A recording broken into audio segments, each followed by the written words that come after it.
I'm guessing Ken Rogoff, who served as the IMF's chief economist and is now a professor of economics at Harvard, would firmly plump for economists to predict the next recession over the administration. But Ken, on this question, do you see a recession in the next 2 years? I think it's a little less than 50-50. I mean, let's remember, Richard, in a normal 2-year period, there's probably like a 1 in 3 chance that you might enter a recession at some point. We have one every 7 years. And they're higher now. We've had a long period without one. I think the trade war is really the thing which is pushing China down. It's pushing Germany into recession. And the idea that it couldn't boomerang on the U.S. is nonsense.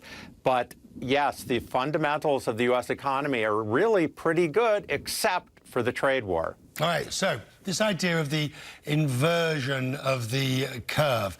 Now, I mean, you heard Peter Navarro say it's not a technical inversion. Others are describing it as a flattening of the curve. I suspect since there isn't a full-scale inversion, they might be right. Is this just semantics between a flattening of the curve and an inversion? You know, there's no magic formula to predict a recession. It is true sometimes investors worry about it before the Fed. So the Fed's got the interest rate up here, and investors are saying it's coming down. So longer rates might move down below shorter rates, which is unusual because there's more risk at the long end. But there's been a downward trend in interest rates for 15 years now. So it doesn't mean what it used to. That said, the collapse of the 30-year rate that we saw last week, going down something like 0.5% before you could blink, I can't think of seeing anything that outside of a big global recession or some kind of panic. But I don't think it's necessarily a signal. The bond markets could be wrong. But you see the problem, except, of course, the bond markets could be wrong, but the bond market does tend to have its finger in every pie, in the sense that, you know, whatever the economic activity, there is a bond market element to it. It is arguably the most sensitive of weather vanes for economic growth. It is, and what's sort of confusing here is the trade war, I think, is having huge effects on uncertainty. The weakest thing in the U.S. economy is business investment has not picked up. If the economy is so wonderful, it seems to be doing well, unemployment's low, growth has been solid, but if it's doing so well, why aren't businesses investing? I think they're nervous. They don't know what's coming next. There's uncertainty. Right. And I think it really, President Trump needs to relieve that uncertainty if he's able to. But do you believe that, frankly, if the Fed cuts another couple of points or 0.5% or whatever, they haven't got that much to cut, do you believe that it makes any difference?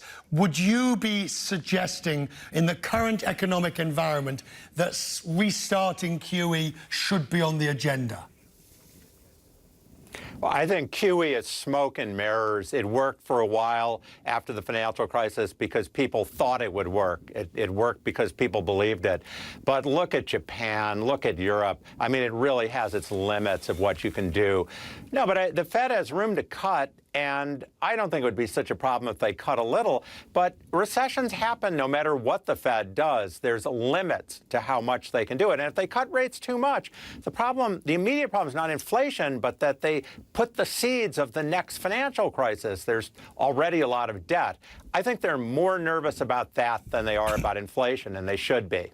Right. Now, Ken, the National Association of Business Economics, the survey of economists, says 74% are predicting a recession over the next 2 years. 38% see it this year. Knowing that the NEBR and the way that the organisation does it, it's always ex post facto. They tell us a year later that we'd been in recession for the previous 6 months. Is it possible that we're in a recession now? I mean, the growth data is so hard to call it technically could be. But unemployment is 3.7%. It's the best it's been in decades. That is not a recession. That's a lagging indicator maybe, but things aren't terrible right now. We're not in a recession now, but we could start one. It could happen in the next few months. China is slowing down. It's pulling everyone down with it. It could boomerang on the U.S. And as I said, the confidence is really weak at the moment. I think that's what President Trump and his advisors are upset about. But the reason confidence is weak is everyone's nervous about what's going to get tweeted out of the White House tomorrow.